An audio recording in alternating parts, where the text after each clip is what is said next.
Hi guys, Jason Smith here, down at Bury Golf Range in Suffolk. It's getting dark now, filming in the evening.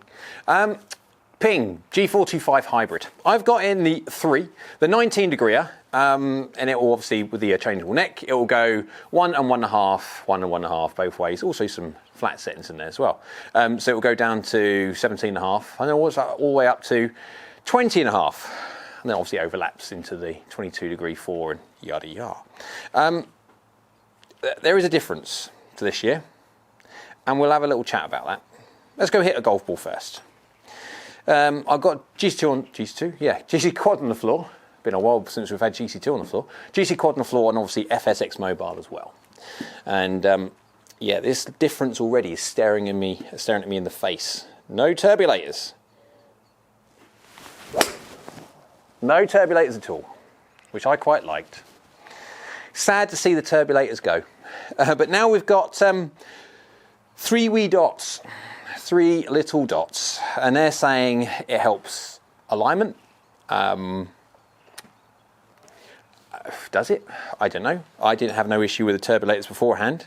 I quite like the fact that I had turbulators after a while. When they first came out, everyone went, ah, what are those things? And then everyone kind of got used to it. Most people did. And then it got to a point where the turbulators framed it quite nicely. So now I'm kind of missing them a little bit. But they're still there in the drivers. Up there, if you want to see the driver reviews. So this has got a little wraparound face like the fairway would. And this little thing called spin consistency. Whatever spin consistency is. So basically the spin consistency, that's not even a word, is basically Ping's way of trying to design a more of a consistent spinning head. So distance control is better. That lot. We won't know until we hit like a bunch, as in I'm talking not just 50 shots, I'm talking mass amount of people hit a load of shots to work out how much that's actually having, changing or not. But yeah.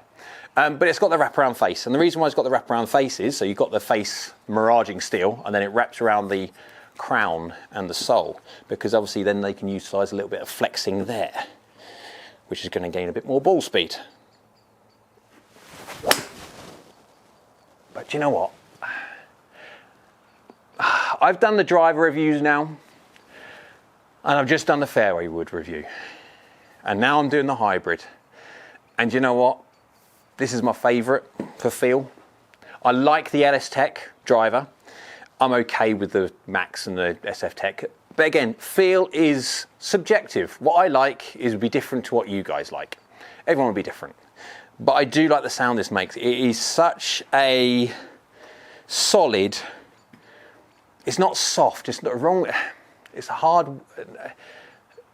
You don't really get many soft fairway woods or hybrids. But this is actually quite a nice, it's not a cracky, nasty noise or anything. It's actually a really pleasant noise to listen to. It's not, you see, it's not loud at all. I like it. I do.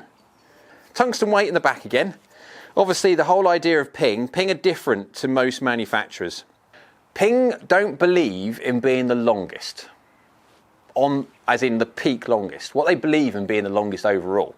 So basically, if you're going to have someone who hits like 50 shots in a custom fit or something like that, what they'll basically do is they'll concentrate on the peak one, the one that goes the longest, and ignore the rest, and they shouldn't do. In any kind of custom fit, you should take a look at the whole data set. Obviously take out outliers and stuff like that, but basically take a look at what the individual does. And Ping believe, with forgiveness, that they may not be the longest, but they'll be the longest on average, which is an interesting thing. So, let's go hit this a load of times, because I like the feeling of that. I do. It's probably one of the softest hybrids I've ever hit. It's, say soft, it doesn't mean it's short by no stretch of the imagination. It's not. But it's the nicest sounding. So let's go hit this a bunch of times with real balls, not range balls. Let's go see how it performs. So guys, now in the custom fitting studio to have a look at the G425 Hybrid. I've obviously got the 3, tested the 19 degree. I've kept it at 19 degrees, didn't change the loft or anything else like that. Just had it at standard. Stiff shafted and all like that. I'm not shaft sensitive, so it doesn't really matter what I have, but there you go. So, I've done some interesting testing on this one. I've done some normal ball data as a general rule, but then I've also hit some weird and wonderfuls. Because I noticed very quickly when I did misstrike this, because I'm not a robot, no one is, we do miss-hit middle. Even PGA Tour pros miss-hit middle. And I was noticing straight away that this, for a fairway wood, is very forgiving. So let's come to the general data first, and we'll talk about those in a sec. So, on average, 144 miles an hour, 143.9. Again, remember, 19 degree hybrid. Launching at 13.3 and spinning up at 3.3. Now, I would have liked to see it spin more, as a general rule. I would like it spinning up more at, say, nearly 4,000, because I want some extra height. That's the only thing I would say about this club so far that I would have to get. If I had a 3, I would have to put the loft up as high as it goes. At 20.5, it'd have to go there, because it's going up at 35 yards in the air, fair enough, but it's only descending at 42.4.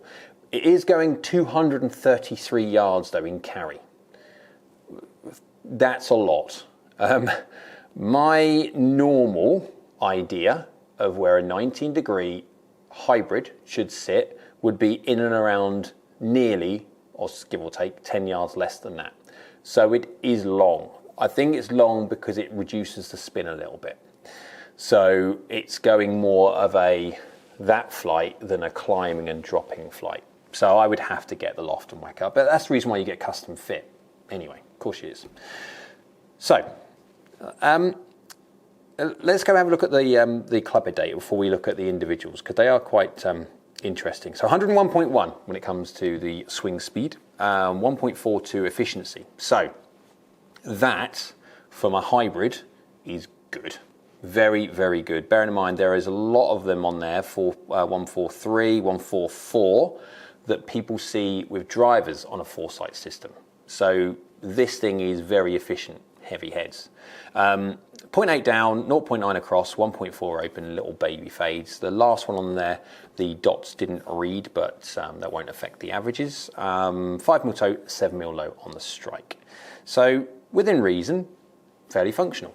And yes, when it comes to the ball data, I was averaging, I think, 7 yards left, which is not a problem. So let's go have a look at some of these weird and wackable? Yeah, weird and wonderful, wackable shots that I hit, to show necessarily how forgiving this thing is.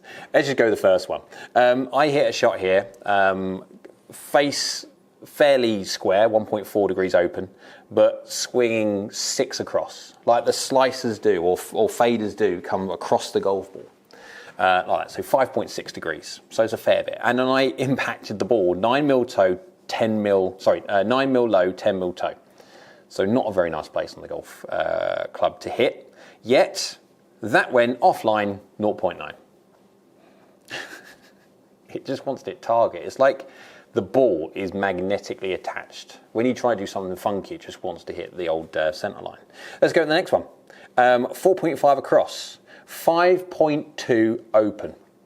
5.2 open to that. So the face is looking nearly a degree right of target at the point of impact, and you're putting cut spin on it. And I hit it 13mm low. That should be cutting to next week. As in, like, right off. 3 more of those, I can come back to where I started. Yet it finished with bounce and roll, remember? So this is not the carry point where it hit the ground. This is with the curvature taken into account when it hits the ground and bounces 11.9 yards right. Wow. Carrying 225, 235. I mean, that's lost not even 10 yards with that swing. Wow. Next one. I was 1.6 across, face absolutely 0 to it. So with a 2 degree across path, with face 0, with the middle strike, that should go 2 degrees left, start off, and they just carry that way until it hits the ground. So it should finish left. But then I towed it by 18mm. 3/4 of an inch. Where is that golf club? It's in there. It's crazy. That golf club's not very big. And I hit it 18mm away from the middle. and that finished 5.5 yards offline to the left. 5 yards, that is it. And it lost, did it lead? No, it didn't lose. I think because it was, on average, it was carrying 233, and then that one's gone 234. So I actually gained a yard from a terrible strike. This club's very, very good. It sounds very, very good. It looks, I like the turbulators. Personally, I did. There's some people who are going to be heralding the poor little kind of shark tooth things disappearing. I like them, personally. It feels nice. It looks okay. Looks from the bottom, the sole looks nice. Top, up to you. And it's forgiving. And it's long. The problem is for me on this one alone, it doesn't spin enough. So I would have to get the loft and whack it up to get the height, which would then obviously take some of the distance away. So again, you have to go get custom fit, guys. Make sure you don't just buy these off the rack. They need to be custom fit into your gapping, because with face angle, you can just change the loft to try and change your gapping if you need it to, but that does compromise where the face looks through lie angles and where the face direction is, etc. So the whole idea when you get custom fit is not just to get custom fit necessarily for what clubs you need, but it's how to set them up and what clubs to have set up to try and take into account the miss that you have. So anyway, hope you liked the video. If you did, little like button below. If you can click that one, that'd be great. Next to it, subscribe button, little red button there. If you click that one, that'd be great. Next to it, there's a little bell icon. If you click that one, that'll let you know next time I upload another video. So I hope you're well, and we'll see you again soon.